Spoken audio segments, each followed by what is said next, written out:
Okay. Let's make sure that's. So we are going to do what we just watched in the video. So if I can have you guys partner up. We'll edit this part. If I can have you guys partner up, I need one of you to be the person living with dementia and the other one to be not. Oh, great. So, go ahead, close your eyes. Right. Person living with dementia, close your eyes. The other person, maybe get behind him and like. Here we go. I like this role.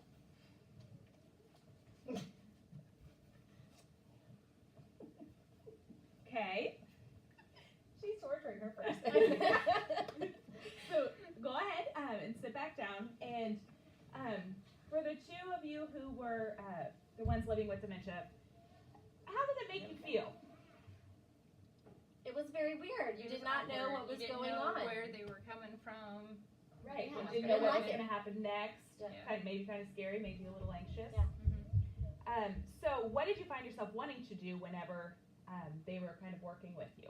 Open my eyes. Open my eyes. Yes. Just push them Swat away. Yeah, Yes. exactly. So what do you think it would feel like for a person living with dementia? Same. Yeah. Just Um, not knowing what's going on. Exactly. And if, think about if somebody had dementia, they may not have the thought process to not swat away. Oftentimes, you think that whenever we're caring for someone with dementia, we often do to rather than do with.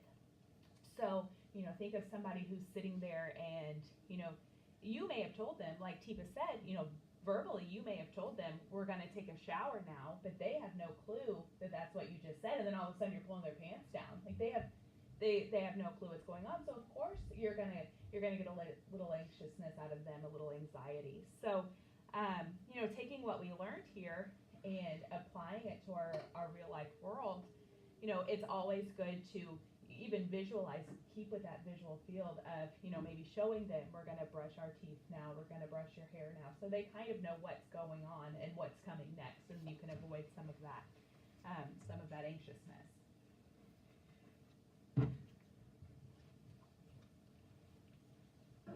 How many of you found at some point who were being touched, your eyes flew open?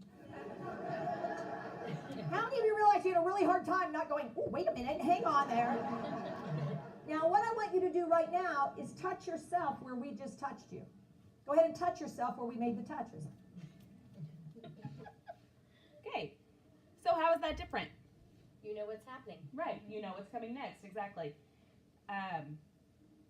Why? I just answered why.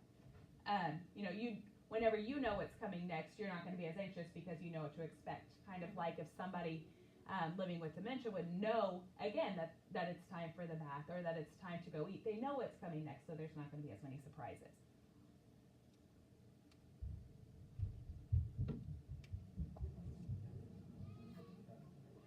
How many of you feel that feels different than when we touched you? Yeah. Because if you are doing it yourself, you're actually sending and receiving, and it's a closed circuit. However, when we do to you, it's an open circuit, and for your brain, we eliminated the knowledge of where and when the touch was going to occur, and so